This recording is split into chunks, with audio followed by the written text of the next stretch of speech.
जय भीम। ये नारा बड़ा अच्छा है। और एक बार साहब भाषण दे रहे थे, उनके साथी ये नारा लगा रहे थे कि काशीराम संघर्ष करो, हम तुम्हारे साथ हैं। तो साहब ने क्या कहा पलट के पता है तुम्हें? साहब ने कहा अगर तुम लोग साथ हो जाओ तो संघर्ष करने की जरूरत ही खत्म हो जाएगी। बहुत बहुत धन्यवाद संचालक महोदय, और सबसे ज्यादा धन्यवाद आप सब लोगों को। बहुत लंबा समय हो गया आपका इंतजार करते हुए। 1-2 बजे की रैली और 8 बज रहे हैं। मैं आपके इस प्यार, इस विश्वास, इस उम्मीद और जो इच्छा शक्ति आपके अंदर है, उसके लिए आपको बहुत बहुत धन्यवाद देता हूं। मैं एक आग्रह आपसे और करूंगा, मैं अपने नौजवान भाइयों से आग्रह करूंगा। ये बार बार लाइट चली जा रही है ना, देखा आपने? इस हर चीज का इंतजाम, इससे ज्यादा रोशनी तो आपकी जिंदगी से चली गई। इस रोशनी का इंतजाम तुम लोग अपने मोबाइल की टॉर्च जला के करो। जितने लोग यहाँ बैठे अपने मोबाइल की टॉर्च जलाओ, देखते परमानेंट के लिए रोशनी हो जाएगी। जब तक हमारी बात चलेगी आप देखना बढ़िया सभा होगी, सब लोग इस सभा को याद रखेंगे।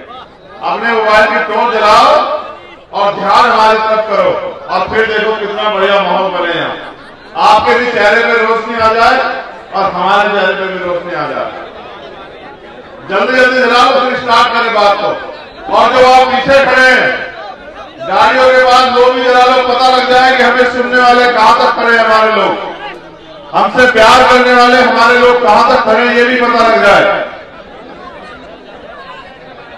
और आप, क्योंकि समय काफी हो गया, तो मैं आपसे अनुरोध करूंगा कि लाइट जला के रखें और अपना ध्यान में तरफ करें। समय समय पे भारत की धरती पे जन्मे सभी संतों, गुरुओं, महापुरुषों को नमन करता हूं। महामानव तथागत बुद्ध से लेके संत शिरोमणि सतगुरु रविदास जी महाराज, भगवान वाल्मीकि महाराज, गुरु नानक देव, संत कबीर जी को नमन करता हूं। गुरु घासीदास जी को, नारायण जी को नमन करता हूं। संत गाडगे जी महाराज को नमन करता हूं। राष्ट्रपिता ज्योतिबा फूले, छत्रपति साहू जी महाराज, डॉक्टर बाबा साहब अम्बेडकर, पहले रामास्वामी नायकर, पहले लल्ले यादव, बाबू जगदेव प्रसाद कुशवाहा, जननायक कपूरी ठाकुर, मान्यवर दीना भाना वाल्मीकि साहब और मान्यवर काशीराम साहब को नमन करता हूं। महामना रामचंद्र वर्मा जी को नमन करता हूं। चौधरी चरण सिंह जी को, सर छोटू राम जी को नमन करता हूं। कोतवाल धन सिंह गुजर जी को, विजय सिंह पथिक जी को नमन करता हूं। और नमन करता हूं इस देश के हजारों, लाखों, करोड़ों शोषितों, वंचितों को, जिन्होंने इस देश में तमाम तरह के अन्याय अत्याचार सहे, लेकिन अपने देश के साथ खड़े रहे और हमेशा अपने देश को आगे बढ़ाने का प्रयास किया। आज मध्य प्रदेश में इस चुनावी सभा में, जो सेवड़ा विधानसभा में है, इस मंच पर उपस्थित हमारी पार्टी के लोकप्रिय दमदार प्रत्याशी भाई दामोदर यादव जी, जिनका आज जन्मदिन भी है, और उन्होंने मुझसे कहा सुबह जब मैंने इनको जन्मदिन की बधाई दी, कहा कि मैं तो जन्मदिन भाई 3 दिसंबर को मनाऊंगा, जिस दिन आपका जन्मदिन होता।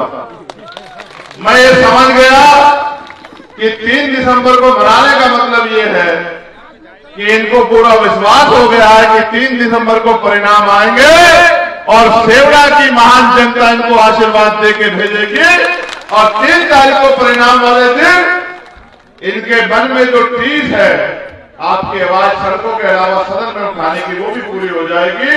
ऐसा भी पूरा भरोसा जो है मुझे सेवड़ा की जनता और यहाँ के भीम आर्मी आजाद समाज पार्टी और किसान कमेरों के ऊपर है।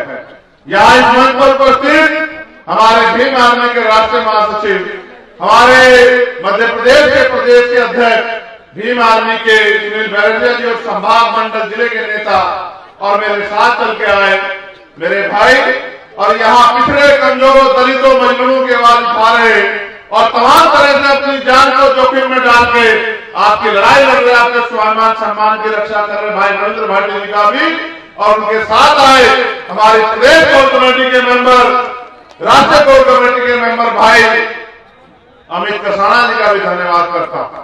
सम्मानित साथियों, मैंने अपने प्रतिनिधि के रूप में भाई कमल सिंह वालिया जो हमारे राष्ट्रीय महासचिव ने उनसे आग्रह किया है कि अब अपना ज्यादा समय सेवड़ा विधानसभा में देना और सेवड़ा विधानसभा में जीतते हुए प्रत्याशी को रोकने के लिए जो गलत प्रयास किए जा रहे हैं, जो झूठी बातें फैलाई जा रही है, उस झूठ को बेनकाब करके और मध्य प्रदेश में पहली रोशनी की किरण आजाद समाज पार्टी भीम आर्मी का झंडा भोपाल में बुलंद करने के लिए भाई दामोदर यादव जी की मदद कराने का काम करना। और मुझे विश्वास है कि जो काम मुझसे अधूरा रह जाएगा, जो काम भाटी जी से अधूरा रह जाएगा, जो काम अमित जी से अधूरा रह जाएगा, उस मेरी गैर मौजूदगी में उस काम को भाई कमल जी यहाँ करने का काम करेंगे और गांव-गांव गली-गली ढाणी-ढाणी जाके आपको जागरूक करने का काम करेंगे। सम्मानित मेरे साथियों, इस रोशनी का इंतजाम तो आपने कर दिया, लेकिन मैं अपने समाज से पूछना चाहता हूं, अपने दलित पिछड़े आदिवासी समाज से, अपने अल्पसंख्यक समाज से, जैन सिख बौद्ध ईसाई मुसलमान से, पाल प्रजापति कश्यप रावल मीणा समाज से, जाकर वाल्मीकि पार्षद धोबी अपने समाज से कि अगर ना हो देश में लोकतंत्र और संविधान, अगर ना हो लोकतंत्र तो आपकी बस्तियों में कोई ना आए, आपसे कोई चाचा ताऊ आपको ना कहे, आपके पैर कोई ना सुने, आपके दरवाजे पे कोई ना आए, और अगर ना हो देश में संविधान तो आपके बच्चे कभी डॉक्टर इंजीनियर आईएएस आईपीएस ना बन पाए, आगे ना बढ़ पाए, विधानसभा में ना जाए, लोकसभा में ना जा पाए, गांव के सरपंच भी ना बन पाए। आपको इतिहास अगर याद हो, मैं तो हमेशा इतिहास की बात करता हूं क्योंकि बाबा साहब अम्बेडकर कहा करते थे कि इतिहास, जिस समाज को अपना इतिहास नहीं पता वो कभी भी अपने भविष्य का निर्माण नहीं कर सकता। इतिहास याद करो, आजादी से पहले ना आपको संपत्ति रखने का अधिकार था, ना अच्छे कपड़े पहनने का अधिकार था, ना मकान बनाने का अधिकार था, ना रोजगार करने का अधिकार था, ना दिन के उजाले में निकलने का अधिकार था, ना आपको फसल उगाने का अधिकार था। आपको राजा महाराजा के हिसाब से चलना पड़ता था। राजा महाराजा के जाने के बाद अंग्रेजों ने देश में राज किया। अंग्रेज क्या करते थे, लोग क्या करेंगे, अंग्रेज फिर भी न्याय के लिए थे, उन्होंने फिर भी कमजोर शोषितों को पढ़ने का अधिकार दिया। उन्होंने तमाम तरह की कुप्रथाएं थी जो आपके ऊपर लागू की गई, सती प्रथा, विधवा विवाह, बाल विवाह और तमाम तरह की प्रथाएं, उनको रोकने का काम किया क्योंकि अंग्रेज फिर भी न्याय के लिए थे। अंग्रेज फिर भी चाहते थे कि सब लोग आगे बढ़े। लेकिन आप सोचो कि अगर आपके बीच के लोगों ने अपने सुख दुख, अपने सुख सुविधा त्याग करके आपके लिए लड़ाई नहीं लड़ी होती, क्या आज के आपके पास अधिकार होते कि आपके बच्चों को आगे कुर्सी बैठने देता? जहां आज भी इतना छुआछूत भेदभाव हो, धर्म के नाम पे दाढ़ी पकड़ के, बाल पकड़ के मुसलमानों को मारा पीटा जाता और जाति के नाम पे घोड़ी पे बैठने पे, मूछे रखने पे, मटकी से पानी पीने पे लोगों की हत्याएं की जाती हों, जहां आज भी किसानों को 10,000 15,000 के कर्जे पे जेल भेजा जाता हो, किसानों को सुसाइड करना पड़ता हो। आप सोचो उस देश में आजादी कैसी आजादी है, जहां अमीरों के करोड़ों करोड़ रुपए माफ कर देती है सरकार, जहां उद्योगपतियों को 1-1 रुपए लीज पे जमीन देती है और उसी जमीन पे अगर 10,000 का कर्ज किसान ले ले तो उस किसान को लाठियों से पीट के जेल में बंद करने का काम करती है। आप सोचो आजादी कैसी है। आजादी असल तब होगी जब आपको सस्ती शिक्षा मिलेगी, मुफ्त के साथ साथ सस्ती शिक्षा, कि आपका बेटा भी डॉक्टर इंजीनियर आईएएस आईपीएस बन सके, आपका बेटा भी जज वकील बन सके, आपका बेटा भी यहाँ विदेश में रहकर पढ़ाई इलाज कर सके और आपको भी वो सुलभ इलाज मिलेगा कि अगर कोई भी बीमारी हो जाए तो आप भी अपनी जेब के पैसों में अपना इलाज करा लो, आपके परिवार का कोई व्यक्ति ना चला जाए। मैं तो बहुत कड़वे शब्दों में कहता हूं, ये वो महीना है जिसमें मेरे पिताजी का जन्मदिन आ रहा है और इस महीने में भी आने वाली 13 तारीख को मेरे पिताजी का जन्मदिन है और मैं वो अभागा बेटा हूं जिसने पैसा ना होने के कारण अपने पिता के, जिसके पिता ने उसके हाथों में दम तोड़ दिया। अगर मैं पैसे वाला होता तो मेरे पिता जिंदा होते। आप ये सोचो अपने दिल में हाथ रख के, एक पिता को खोने का दर्द कैसा होता है। डॉक्टर बाबा साहब अम्बेडकर भी हमारे पिता थे, फुले भी हमारे पिता थे, साहू भी हमारे पिता थे और धन्यवाद काशीराम साहब भी हमारे पिता थे। हमने कितने पिता खोए लेकिन हमारी जिंदगी नहीं बदली। उनके सपने थे कि उनकी आने वाली संतानें देश पे राज करेंगी, आने वाली संतानें सुख सुविधाओं से रहेंगी। कहां है सुख सुविधाएं? कहां आज आपके अधिकार में छीनने का प्रयास किया जा रहा है? लुटेरा बहुत खतरनाक है, उनको पता है कि आज लोकतंत्र है, वोट में शक्ति है। आज आपकी वोट को लूटने के लिए वो तमाम तरह के रूप धर के आएगा। हो सकता है वो आपकी जाति का बन के आए, हो सकता है वो आपके धर्म का बन के आए, हो सकता है वो आपका रिश्तेदार बन के आए और उसका एक मकसद होगा कि जिनके पास पहले से ताकत है उनको ताकत दे दो। मैंने आपसे सेवडा इंदरगढ़ की सभा में भी कहा था और मैं आपको यहां भी कह रहा हूं, वोट की शक्ति आपको गुलामी की बेड़ियां काटने के लिए मिली है। वोट की शक्ति आपको अपनी तरक्की का रास्ता खोलने के लिए मिली है। और आप बताओ, निर्णय करो, आप अगर बाजार में आलू खरीदने जाओगे तो आलू कैसा देखोगे, गला सड़ा या साफ सुथरा? आप बताओ। आप अगर चाय की पत्ती लेने जाओगे, अगर आप परचून का सामान लेने जाओगे, नमकीन बिस्कुट लेने जाओगे तो बताओ खराब सामान लोगे, अच्छा सामान लोगे? और अगर अपने 5 साल का फैसला करने जाओगे तो बताओ नेता कैसा चुनोगे? आप सब मुझे बताओ। आप कंपैरिजन करा लो। अगर पढ़ाई में, संघर्ष में अगर दामोदर यादव का मुकाबला करते हैं तो बेशक मैं आपसे कुछ नहीं कहूंगा, और अगर किसी भी फील्ड में दामोदर यादव का मुकाबला ना करते हो तो मैं आपसे कहूंगा चूक मत जाना। मैंने आज सुबह ही अखबार मैंने भी पढ़ा, मैं भी यही था और मैंने इनको कहा भी कि क्यों एक और नया मुकदमा लगवा लिए हो, तो उन्होंने मुझसे एक बात कही कि मैं विधानसभा में भी इसलिए जाना चाहता हूं भाई कि इनकी आवाज को सदन में लड़ सकूं। और अगर जो उन्होंने कहा कि अगर मुख्यमंत्री ना सुने तो क्या तो मैं मुख्यमंत्री का कुर्ता फाड़ दूं या अपना कुर्ता फाड़ दूं? मैं सड़क पे तो 20 साल से लड़ रहा हूं।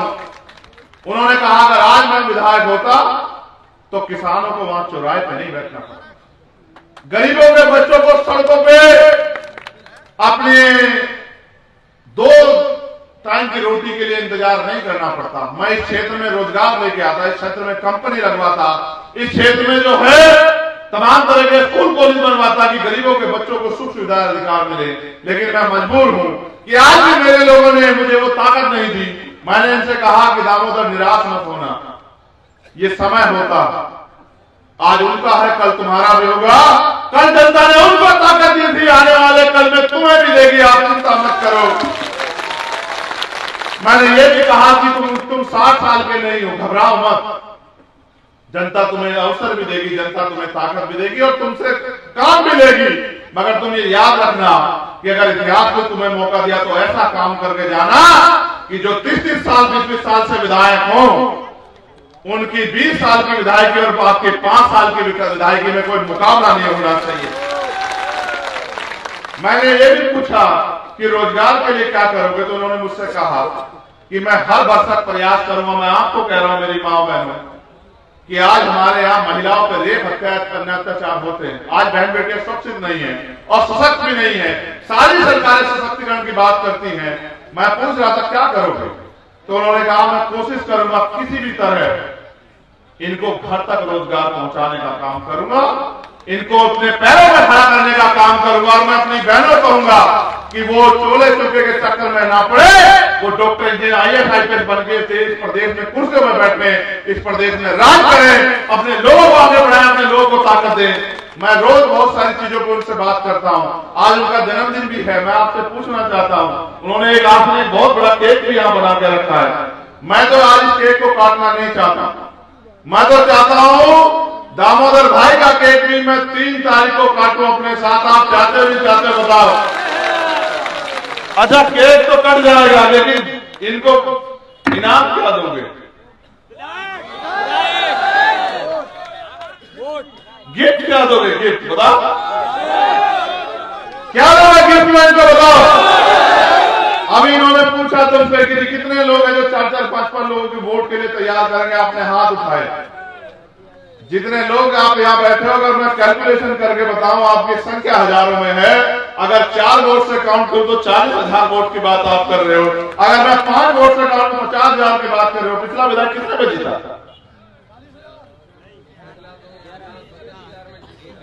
32,000 में जीत जाता था। आप तो पहले जीत रहे हो। लेकिन मैंने कल एक सीख ली, आपको बता रहा हूं। नौजवान गौर करना, कल क्रिकेट का मैच चल रहा था, देखा आप लोगों ने? अफगानिस्तान ने 91 रन पे 7 विकेट गिरा दिए थे ऑस्ट्रेलिया के। मैं बड़ा खुश था कि अंग्रेज हार रहा है। मैं बड़ा खुश था, सच बता रहा। मैं भीतर बाहर से सभा करके निकला, मैं मैच देख रहा था, मैं बड़ा खुश था। लेकिन फिर हुआ क्या? फिर हुआ ये कि पहला कैच उनके कैप्टन ने छोड़ा, दूसरा उनका समय अच्छा नहीं था, वो नोट आउट दिया गया, और तीसरा कैच उनके बहुत खास बॉलर ने छोड़ा। और अंत परिणाम क्या हुआ? अकेला मैक्सवेल जिता के ले गया। अकेला मैक्सवेल 201 रन बना के उन्होंने जीती भी बाजी, जो हारी हुई बाजी जीत ली, और उन्होंने पूरे अफगानिस्तान के सपने को तोड़ दिया। मैंने रात इस बात से सीख ली कि चुनाव से 2 दिन पहले तक खूब काम करना, और चुनाव के 2 दिन में हल्के मत पड़ जाना। मेरे लोगों, अब तो उत्साहित हो गए, हल्के मत पड़ जाना, बेवकूफ मत बन जाना, लापरवाह मत हो जाना, वरना आपके सामने से जीत दुश्मन ले जाएगा। ऐसी गलती मत कर देना मेरे लोगों कि आज तो खूब उत्साह में लगे हो, और चुनाव के 5 साल किसी की बातों में आ जाओ, अपनी वोट का बंटवारा कर दो। अगर वोट का बंटवारा हुआ तो नुकसान हो। अगर आप लापरवाह हुए, आप मेरे संघर्ष को भूल गए, आप मेरी जीत पे चली गोली में भूल गए, तो फिर मुझे सबसे ज्यादा दर्द होगा। इतना दर्द मुझे गोली लगने का नहीं हुआ, जितना दर्द मुझे इस बात का होगा कि अगर मेरे लोगों ने थोड़ी सी भी लापरवाही बरती। आप बताओ, ताकतवर बनना चाहते हो, नहीं बनना चाहते हो? आपको लगता है कि अगर दामोदर यादव ताकतवर होंगे तो चंद्रशेखर आजाद ताकतवर होंगे नहीं होंगे? बताओ। रविंद्र भारती ताकतवर होंगे नहीं होंगे? बताओ। आप इनको ताकतवर करना चाहते हो, नहीं करना चाहते हो? बताओ। देखो, मेरी बात सुन लो, बहुत गौर से सुनना। अभी एक छोटे भाई ने मुझे ये लांच गांव की एक एप्लीकेशन दी, और एप्लीकेशन क्या है देखो, सुनो कि 14 अप्रैल में ग्राम लांच में असामाजिक तत्वों ने पुलिस थाना प्रभारी द्वारा रैली को रोका। अब मुझे बताओ, परमिशन कौन देता है? कौन देता है परमिशन? एसडीएम, थाना अध्यक्ष, ये लोग देना, थाना प्रभारी। और ये किसके हिसाब से काम करे? सरकार। अब आप मेरे पास एप्लीकेशन लेके आए, अगर तुमने मुझे यहां पिछली बार तो मैं आया नहीं, मैं ही तुम्हारी गलती क्या निकालू? अगर तुमने ताकत यहां बनाई होती तो क्या वो तुम्हारी परमिशन कैंसिल कर देता? क्या अगर इस बार ताकत बना लोगे तो क्या तुम्हारी परमिशन कैंसिल कर देगा? क्या रिजल्ट कब आ रहा है? दिसंबर में, और ये कब है? अप्रैल में। और इस बार याद रखना, जब 14 अप्रैल आएगी, तुम्हारे यहां मुख्य अतिथि भी तुम्हारा विधायक होगा। इस बात को याद रखना, समझ रहे हो? मैं फिर इस बात को इसलिए कह रहा हूं कि ये भाई, ये पुलिस प्रशासन के लोग हैं, ये भी हमारे परिवार के लोग हैं, लेकिन ये संचालित कहां से होते हैं? पुलिस हो, एडमिनिस्ट्रेशन हो, कोई भी विभाग हो, वो सरकार के अधीन होता है। जो स्टेट का विभाग है वो स्टेट के अधीन होता है, जो सेंटर का विभाग है वो सेंटर के अधीन होता है। सरकार जो चाहती है। आप बताओ, बीजेपी के लोगों को परमिशन की जरूरत पड़ी? बीजेपी के लोगों ने बहुत यात्रा निकाली, उनको परमिशन की जरूरत पड़ी? मैं बताता हूं तुम्हें, हमारी डबरा में आज परमिशन थी किसी और ग्राउंड की, रात को कैंसिल करके कर दी किसी और ग्राउंड की। हमारी पथरिया में परमिशन थी 4 बजे की, 7 तारीख की, और वो कैंसिल कर दी 1 दिन पहले। हमारे कार्यकर्ताओं ने 1-1 पैसा जुटा के अपना टेंट और सब चीजें की थी। किस तरह से यहाँ की सरकार और सरकार के विपक्ष में जो पार्टी है उनके लोग जानबूझ के आजाद समाज पार्टी के लोग कामयाब ना हो जाए, तमाम तरह के षड्यंत्र कर रहे हैं, क्योंकि उनके लोग सरकारी डिपार्टमेंट में बैठे हैं, हमारी परमिशन कैंसिल करा रहे हैं, हमारी सभाओं आपसे पूछना चाहता हूं, यहां तो आपका नेता ये दमदार है, इसकी परमिशन तो कैंसिल नहीं कर पा रहे, लेकिन इसके खिलाफ षड्यंत्र बहुत करेंगे, इसको रोकने का प्रयास बहुत करेंगे, इसके खिलाफ साजिश बहुत करेंगे। और एक साजिश तो हो चुकी है, आपको पता है नहीं पता है कि जो एक विधानसभा का भी नहीं, उसको आपके यहाँ इसके खिलाफ प्रत्याशी लाके बना दिया है। उस साजिश को समझ गए नहीं समझ गए तुम लोग बताओ? उस साजिश को नाकामयाब कैसे करोगे मेरे लोगों? और जो भविष्य में साजिश चाहोगी उनको नाकामयाब कैसे करोगे? अगर सोचो कल दामोदर जेल चला जाता जहां ये आपकी लड़ाई लड़ने के लिए गया था, तो इसका चुनाव तो पिट गया था ना? पिट जाता नहीं पिट जाता? बताओ क्या उसने परवाह की? जो तुम्हारे लिए अपने जीवन की परवाह ना कर रहा हो, तुम उसके लिए उसको जन्मदिन का तोहफा दोगे नहीं दोगे? बताओ।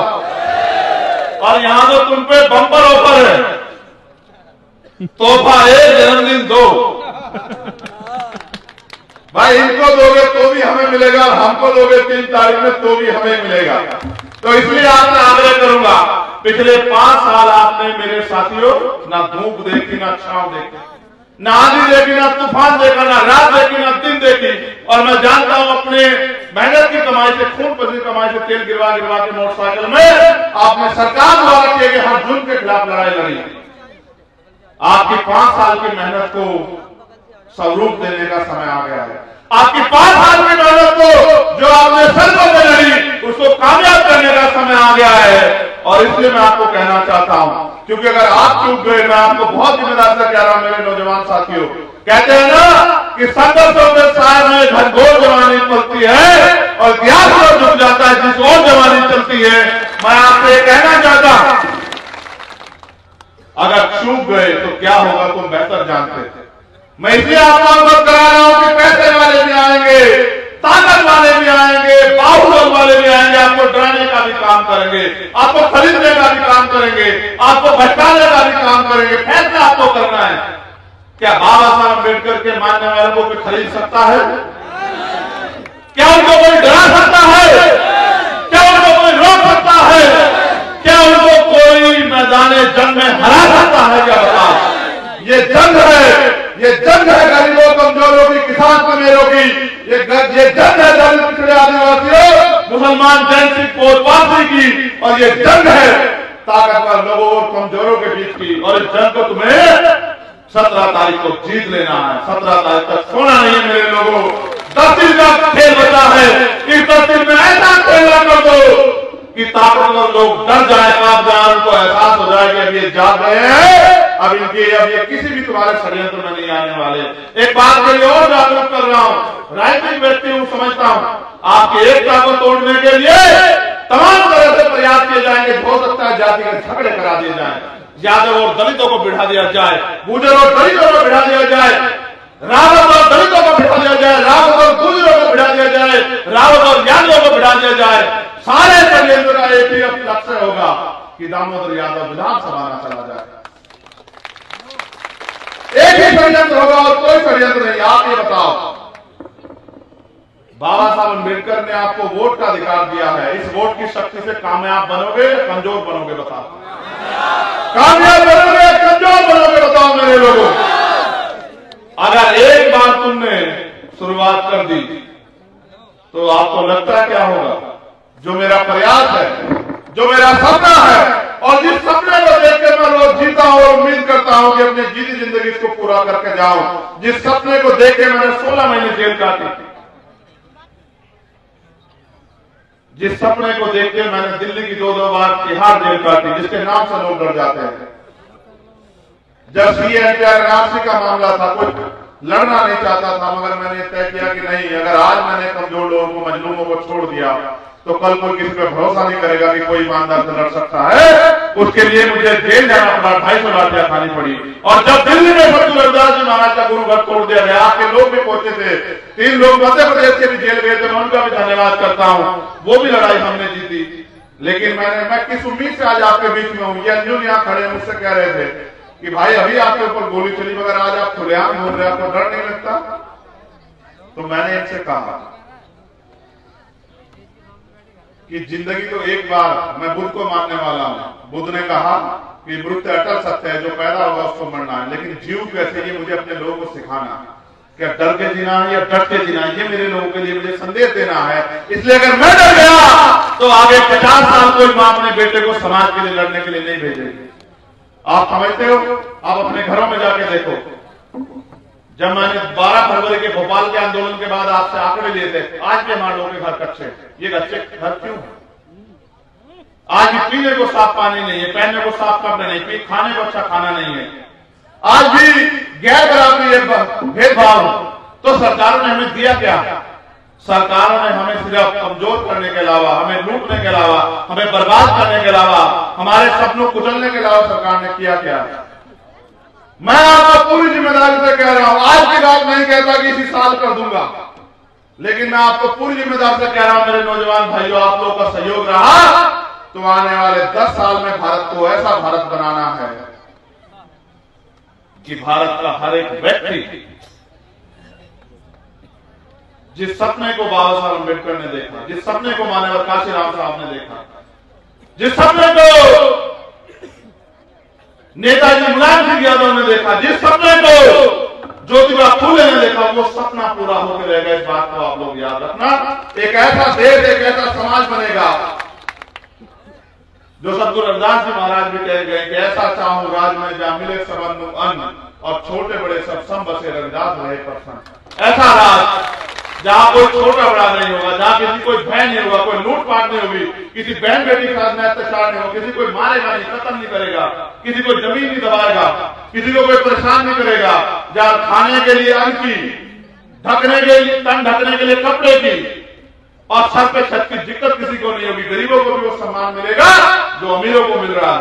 और मैं तो पूरे देश में घूमता हूं दामोदर भाई, मैं उड़ीसा गया और मैं इनको कहना चाहता हूं क्योंकि हमारे लोग आर्थिक रूप से कमजोर है, इस बात को दुश्मन जानता है।